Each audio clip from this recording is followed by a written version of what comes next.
Thank you, Mr. Speaker.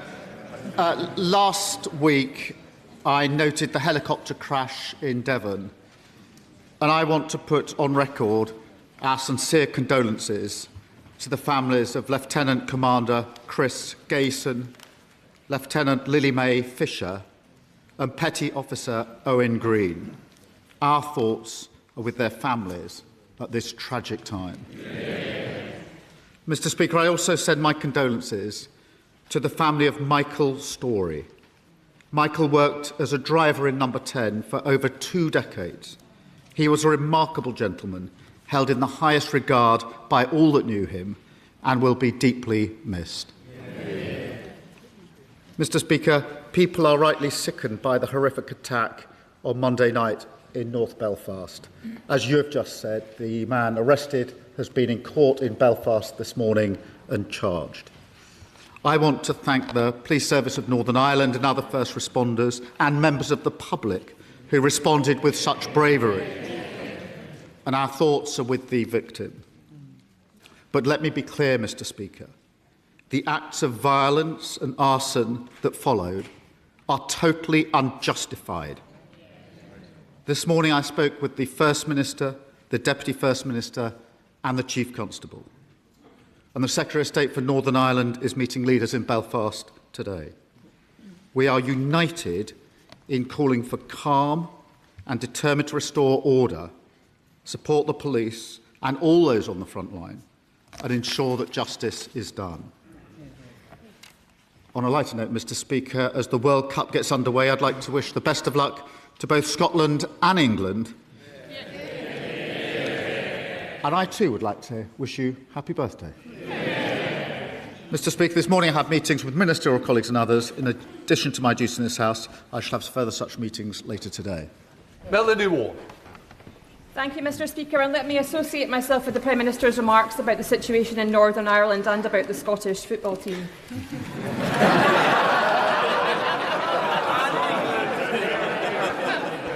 Mr. Speaker, the existence of Israeli settlements and settler violence against Palestinians is a major and deliberate impediment to peace. By working with Israeli human rights researchers, I have uncovered 32 British charities which are funnelling money to Israeli settlements on Palestinian land. Last week, I submitted a formal complaint to the Charity Commission about them. In the last 5 years, they've sent over £28 million to illegal settlements, with a likely taxpayer subsidy through gift aid of more than £5 million. Our constituents will be appalled by this. Does the Prime Minister agree that funnelling money to Israeli settlements is extremist activity, not charitable activity? And will he be clear that it is banned? Prime Minister. Can I thank my honourable friend? Settlements are a flagrant breach of international law, and no UK charity should be supporting them. And the Middle East Minister met the Charity Commission today to discuss these concerns. We announced yesterday further sanctions against those who support settler violence, and we will continue to look at strengthening those sanctions. British businesses should have no economic involvement in illegal settlements. And let me just say, the situation across Palestine remains desperate, and the UK will continue to lead efforts to prevent human suffering and get aid in and preserve the viability of a two-state solution. Leader of the Opposition, Kemi Badenoch. Mr. Speaker, can I also wish England and Scotland the very best in the World Cup? Can I wish you a very happy birthday, Mr. Speaker, many happy returns. And may I take the opportunity to associate myself with the remarks that the Prime Minister made about the helicopter crash. Our condolences to their family and, of course, to the family of Michael Story as well. Can I also thank him for his short statement on Belfast? The scenes in Belfast are deeply, deeply disturbing. A man is in hospital after a brutal attack, and now families are frightened after a night of violence. There is a live criminal case, so we must be careful about what we say. But we can be clear about this. People have a right to be angry. I am angry. And people have the right to expect their politicians to secure our borders. But no one has a right to burn families out of their homes or to burn public property and attack the police. We all have a duty to stand up for public safety in every way. Mr. Speaker, last night, America carried out strikes on Iran in response to the downing of a US helicopter. This comes just days after renewed attacks on Ukraine. The world is getting more dangerous, and the British public want to know this government is doing everything it can to protect our national security. So can the Prime Minister tell the House, will the full defence investment plan finally be published this week? Prime Minister. Mr. Speaker, can I agree with her that in relation to both Iran and Ukraine, we're facing a more volatile world than at any time during our lifetimes. Mr. Speaker, so far as defence is concerned, we've already taken a number of measures. We've increased defence spending from 2.3% to 2.6% in 2027. That's spending £270 billion over this Parliament. We've carried out a strategic review of defence, and we're committed to publishing the defence investment plan before the NATO summit, which is in just a few weeks' time. Kemi Badenoch. That sounded like a no, Mr. Speaker. We have wasted 2 years waiting for the defence investment plan. Projects have been put on hold, and Britain is getting weaker with every passing day. It has been reported that the Chief of the Defence Staff told the Prime Minister that the Ministry of Defence needs an extra £28 billion. Will that requirement be met in full? Mr. Speaker, we'll set out the defence investment plan. It is it's a 10-year plan, and it's the first line-by-line review of defence budgets in 18 years. She's wrong to say it's been delayed by 2 years, Mr. Speaker. The Defence Strategic Review was published a year ago. We've been working through the details to make sure that we get this right. We are the government that has increased defence spending from 2.3 to 2.6%. I remind the party opposite, when they came into power, defence spending was 2.5%, and they took it down to 2.3%. We've taken it up to 2.6%. The defence investment, by 2027, the defence investment plan will be published before NATO. We've already signed 1,400 major defence contracts. 94% of those, Mr. Speaker, are with British businesses. And as the Defence Secretary said, that includes helicopters made in Yeovil, drones in Swindon, armoured vehicles in Telford. And we've also given our armed forces the biggest pay rise in over 20 years. That's Labour making investment to safeguard our national security. Mr. Speaker, can I welcome the pay rise for the armed forces? But the Prime Minister says he's increased defence spending. He's not. This year, he's cutting it by £3.5 billion. What he's talking about is hopeful increases, which we don't know if he will do because there is still no defence investment plan. At a time that we need leadership, Mr. Speaker, we have total paralysis. It is reported that the Chancellor is only willing to find £13 billion for the dip. At the London Defence Conference last year, the Prime Minister said defence would be the central organising principle of his government. How can that be the case when he's giving the armed forces less than half of the minimum that they need? Prime Minister. Mr. Speaker, we've already increased defence spend. We will spend £270 billion in this Parliament. What did they do on spend? They took it from 2.5% and they cut it to 2.3%. And we'll take no lectures from them. They sat at the heart of a government that failed our armed services. They cut frigates and destroyers by 25%. They cut mine hunters by 50%. They cut the army from 100,000 down to 72,000. They missed army recruitment targets every single year for 14 years. And they left morale in the armed forces at an all-time low. So we'll take no lectures from them on defence and security of our country. Mr. Speaker, we've heard him say this about 100 times. There is still no defence investment plan. He is the Prime Minister now, at least I think he is. Should I be calling Andy Burnham instead to ask these questions? He is the Prime Minister, and the reason that he's dithering is because he doesn't know where the money is coming from. The military is waiting, the bond markets are watching. He has only three options: cutting spending, more borrowing, or higher taxes. We know that the Chancellor wants to put up tax to pay for it. Will the Prime Minister rule out raising taxes? Prime Minister. Well, Mr. Speaker, she asked the House to simply ignore the last 14 years under one. So we may have failed the armed forces, hollowed them out, but please just forget all that and act as if it didn't happen. Well, you can't forget all that, given the damage they did to our armed services. Mr. Speaker, she says forget all that. I remind the House, when they left office, 47 out of 49 major defence contracts were delayed or over budget. That is what we are fixing. And you can't just scrub away and forget. I know they want to forget the last 14 years in power, so do the British public. That's why they're sitting over there. But, Mr. Speaker, we've increased defence spending. We are going to publish Defence Investment Plan, and that will be done before the NATO summit coming up in just a few weeks' time. Kemi Badenoch. Mr. Speaker, I remember when the last government led Europe when we were fighting the war in Ukraine. When Russia invaded, we were ready. We supplied Ukraine with munitions. We increased defence spending. But I wasn't asking him about our record. I asked him if he would rule out tax rises. He did not rule out raising taxes, so tax rises are coming. He can't borrow more because the markets have no confidence in him. The reason the Prime Minister is in this mess is because he maxed out on spending in his first two budgets. That's why the benefits bill is set to rise to over £200 billion by the end of the decade. He has things the wrong way round, Mr. Speaker. He has a benefits plan until 2031, but no defence investment plan. Why not just cut welfare?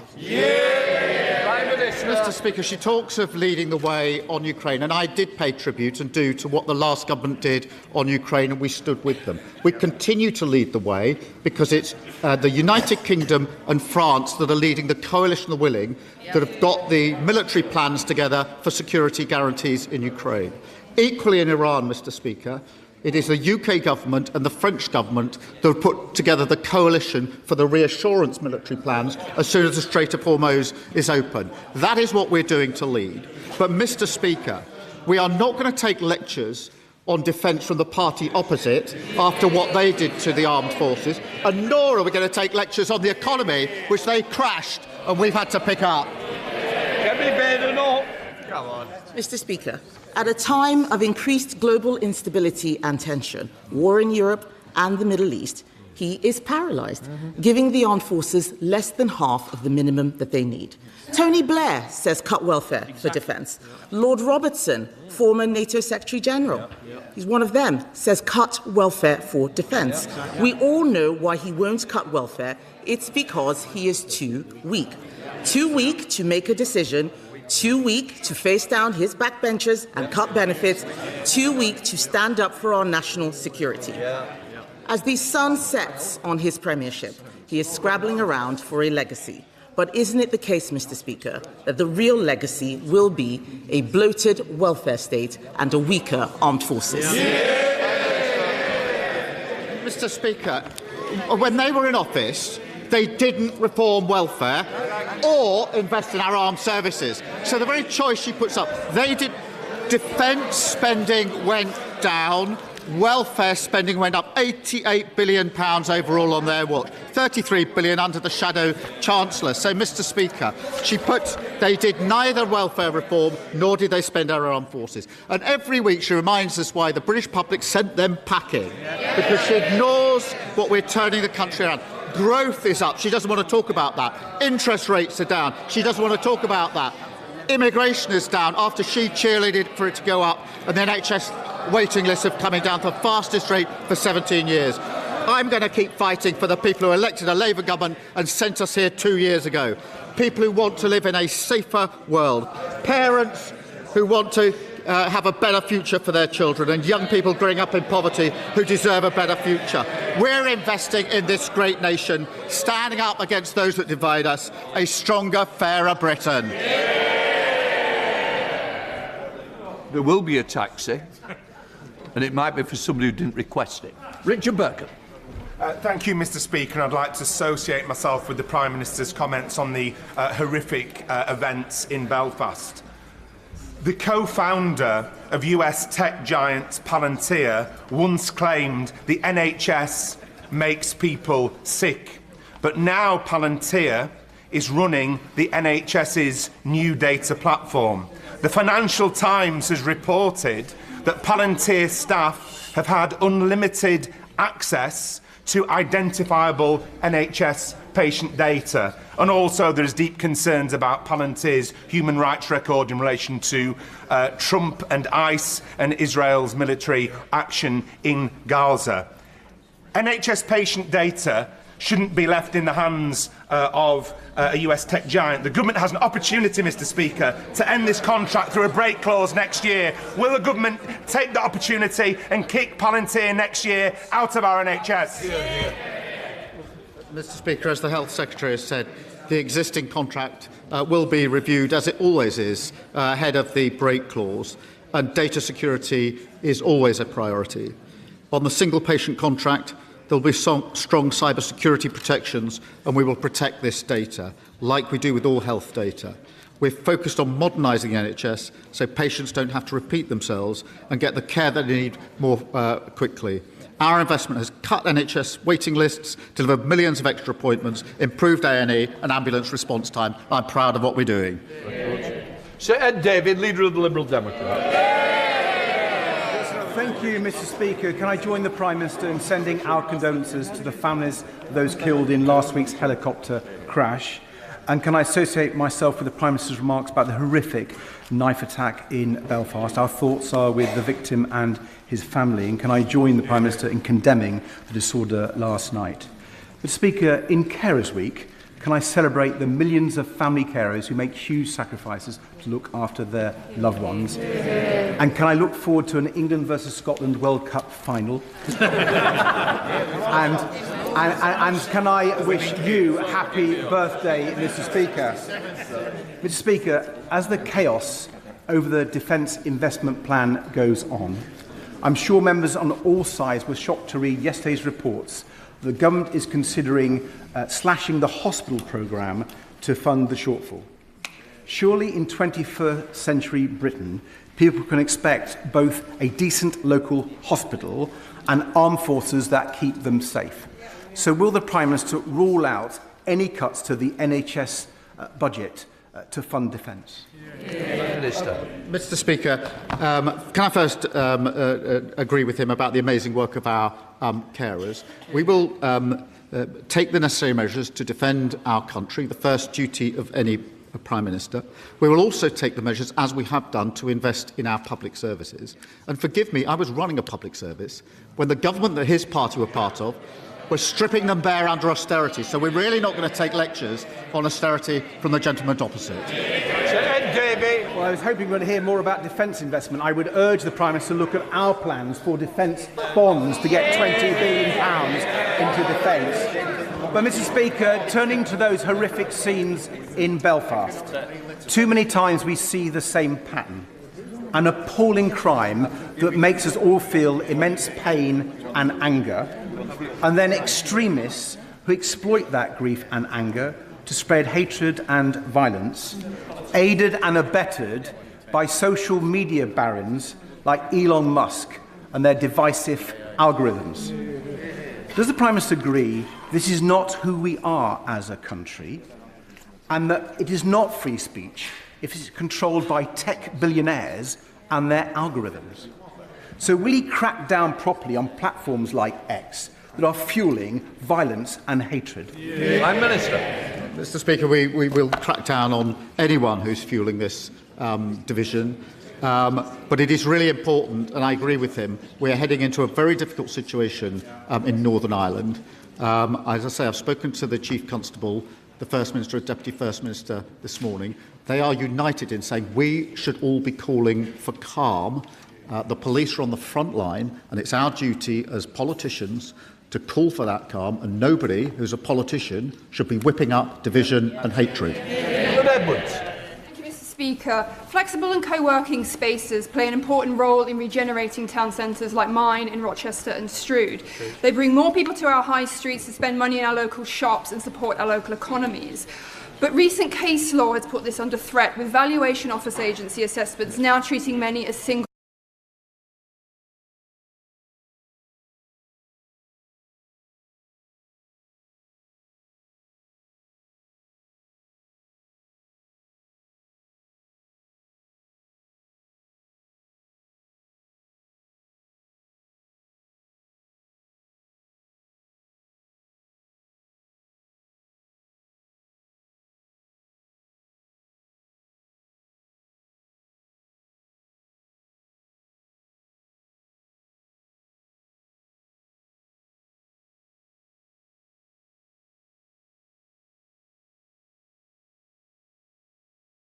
that regard. I'm very happy to meet him and other MPs from Northern Ireland as he requests, and I think we've now identified a slot after Prime Minister's questions when we can do that. It is obviously important that we do at the first opportunity. We are all sickened by this attack, but the scenes of violence and disorder have no justification, and we need to be really clear about that. Of course there are questions that need to be answered, but destroying communities, destroying homes and driving people out of their homes is not and will never be the right way to respond to an attack like this. And I look forward to working with him and others to ensure that we get the calm response and give the police the space that they need to deliver justice. Russia Nora Ali. Thank you, Mr. Speaker. Can I also associate myself with the Prime Minister's remarks about the horrific situation in Northern Ireland? Mr. Speaker, the Mildmay Hospital in my constituency, established in 1877, has been a pioneer for HIV and AIDS care since the 1980s. Diana, Princess of Wales, made 17 visits to this unique charitable hospital, breaking through the stigma surrounding HIV and AIDS. Today, Mildmay also provides care for patients with other complex needs, relieving pressure on the NHS, and yet it's at risk of closure because of commissioning issues in the NHS. Ahead of the 30th anniversary of Princess Diana's death next year, will the Prime Minister lend his support to this iconic hospital, which was so close to her heart, so that it can survive and thrive? Minister. Well, can I thank you for raising this? The Mildmay Hospital is synonymous with extraordinary care and compassion, as she describes. I will make sure that she meets the Health Minister to discuss the concerns that I know she has in relation to it. Mr. Speaker, as a person of colour in this House, I'm sure members will agree that I cannot be held accountable for the vile acts of individuals that share my complexion or heritage. However, there are some in this chamber who seek division to further their political ambitions. Individuals who are fueling hate against citizens of our own nation and causing hard-working, upstanding people to be afraid for their safety because of the colour of their skin. Teachers, doctors, nurses which are afraid to go to work. Words have consequences, and with eyes of the nation on us in this moment, what pure cold actions will the Prime Minister take against those inciting violence, perpetrating violence, and, more importantly, support the victims following this brutal attack in Belfast? All those involved in the violence will face the full force of the law, and quite rightly so. He is absolutely right to describe, as he does, the fear that this instills in some of our communities. And that is a very real fear. It is being felt today, this hour, in Northern Ireland, by families who are too scared to go about their lawful work, to go to school and to go about their business. That is exactly what it does, which is why we must all condemn it. Ms. Twist. Thank you, Mr. Speaker. The British Standards Institution is 125 years old this year. And I'm proud to have been working closely with them to produce and publish BS 30480, the world's first free standard on suicide in the workplace. The standard has now been downloaded more than 12,500 times.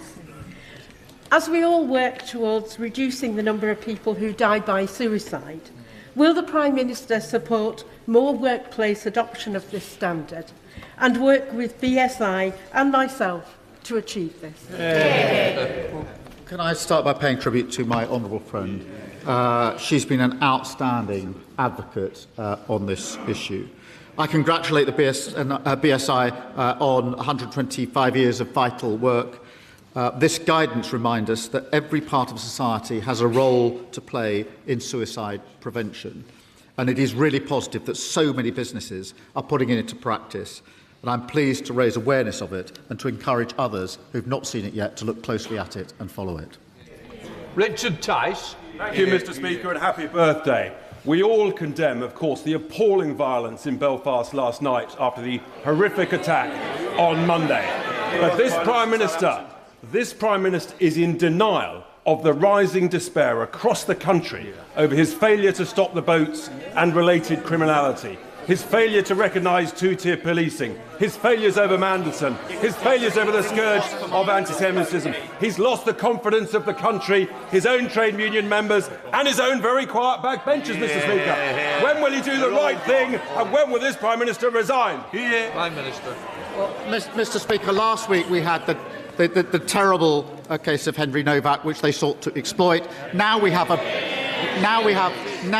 very difficult situation in Northern Ireland where families and communities are extremely frightened. What do? They try to whip up fear and division, because that's all they've got. And he talks about stopping the boats. Mr. Speaker, when we passed legislation to help stop the boats, what did they do? They voted against it. And to take those measures, you need money. And he is still not properly addressed why his companies didn't just aggressively avoid tax, but failed to tax the tax that they legally earn. His investment company then gave huge donations to reform. If he paid his tax with more money to deal with these issues. Ivan Sampson. Thank you, Mr. Speaker, and happy birthday. Last summer, my constituent, Ryan Long, went on his first lads' holiday to Ibiza. On his first night, he made what turned out to be a fatal decision when he took an ecstasy pill and, after falling into a coma, sadly passed away at the age of 18. Since his death, his mum, Angie, working with local charity Open Road, has ploughed her grief into campaigning, fundraising and raising awareness of the dangers of drug use so that no other family has to go through the pain hers has suffered. She joins us in the public gallery today. Will the Prime Minister join me in thanking Angie for her dedicated work, and will he meet with her to discuss ways we can further raise awareness of the danger of drugs in Ryan's name? Minister. Can I thank him for raising this case? And I think the details of Ryan's case that he has outlined are very hard to hear. I have to say, as a father of a 17-year-old boy, I find it particularly hard to hear. And no mother, should have to experience what Angie has experienced. I know she's here with us today, and I'm very much hoping I can meet her immediately after PMQs. Thank you, Mr. Speaker. Thank you, Mr. Speaker. If any member of the public wishes to visit a major sporting event or major music event, they can expect to be searched on the way in. If they bring a bottle of water, the lid will be taken. If they order a drink from the bar, it will be served in a plastic cup. This is done for security reasons. Yet because of exemptions in the Offensive Weapons Act 2019, those same events permit the carrying of blades up to 5 inches long. I would just like to ask the Prime Minister, does he recognise the dangers and the risks associated with that? And does he recognise what a solicitor might call an exception, our voters would call two-tier justice? Well, Mr. Speaker, let me just be very clear. Any blade that's used to threaten or to harm others is illegal by law. Any blade. We will, of course, work with the Sikh community, knife crime campaigners and the police to learn the right lessons. That is the responsible thing to do. And I really do think we all have a responsibility, a duty as politicians, to respond to the case that we were discussing last week and the events in Northern Ireland that we're discussing today with the calmness that leadership requires. Thank you very much, Mr. Speaker. Maternity care in North Oxfordshire declined under the previous government, with the loss of consultant-led services at the Horton Hospital, where I was born, and serious failings by the Trust, which are now part of Baroness Amos's inquiry. However, last week, the Care Quality Commission upgraded the Horton Maternity Unit to good. Will the Prime Minister visit the Horton Hospital in Banbury to see the change that this government's £3.3 million investment into that hospital has delivered since July 2024? Well, I'm pleased that his local maternity services are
Adrian Ramsey. Mr. Speaker, a suppressed DEFRA report concluded that without transformational change, our food and water systems are at risk of catastrophic failure from 2030. Another suppressed Joint Intelligence Committee report concluded that there's a high likelihood of ecosystem collapse, putting food production at risk. Does the Prime Minister recognise that many of us across this House are ready to work collaboratively to address these very urgent challenges? And will he commit to publishing these two reports in full? Prime Minister. Well, I agree that we must act to protect ecosystems that underpin our food supply and our way of life, and I'm really proud that under this government the UK is back playing a leading part on climate change and restoring nature. Alison Taylor. Peter Murrow pleaded guilty to embezzling over £400,000 of SNP members' funds. Thousands of pounds were spent on luxury items ranging from a salt and pepper grinder to a new Jaguar to a luxury motorhome. When party figures raised concerns, even resigned, they were silenced and ostracised by those at the very top of the SNP. Does my right honourable friend, the Prime Minister, agree that a full investigation into this national scandal needs to be held as a matter of urgency? Well, Mr. Speaker, these are clearly serious, legitimate questions that deserve answers and scrutiny. Answers and scrutiny they're not getting. I do think the Scottish Parliament should look at them closely, and I hope they'll listen to the concerns of this House. Anna Spencer. Thank you, Mr. Speaker. Running a business as a plumber, I was well used to dealing with dirty grubbiness. And there's still plenty of that dirty grubbiness behind me. Now, running a business is tough, so will the Prime Minister join me in backing That's the Problem campaign to cut VAT rates in hospitality? He didn't answer the question last week. Will he tell us today, yes or no? Well, Mr. Speaker, I'm very glad that we're cutting VAT over the summer with our summer savings programme that I hope she will support. I do note we haven't heard much from the Green Party leader after he admitted he hadn't paid his council tax. Perhaps he's traded his houseboat for a submarine. Paul Foster. Thank you, Mr. Speaker. Mr. Speaker, ICBs have a statutory obligation to fully fund all essential medicines and pharmacy provision for the delivery of specialist end-of-life and palliative care at our wonderful hospices, such as St Catherine's and Derrien House, situated in our respective constituencies of South Ribble and Chorley. However, this is not happening, as ICBs are claiming the costs are covered by the Hospices core grant. Would the Prime Minister support my private member's bill, St Catherine's Law, that seeks to place an explicit obligation on every ICB to fund all essential medicines and pharmacy provision for all our hospices separately from any core grant they receive from the NHS. Can I thank him for raising this? And as he knows, integrated care boards are responsible for commissioning palliative care and end-of-life services, including hospices, to meet the needs of their area. And that includes decisions on how services are funded, including medicines and pharmacy provisions. I'm happy to talk to him further about it. Thank you, Mr. Speaker. Every time there is heavy rain, Judy Washington's driveway and garden is flooded with raw sewage. The same happens to her neighbour, and it happened last week again. Thames Water have told my office they won't even look at the situation until the end of winter 2027. It is unacceptable that a lady in her retirement is shovelling sewage from her drive and waiting for human waste to decompose in her garden. Will the Prime Minister write to Thames Water on Judy and her neighbours' behalf to compel them to sort this out? Well, can I thank him for raising this case? And it's obviously awful. If he will share further details of it with my office, I'll make sure the Water Minister picks it up and acts as quickly as possible.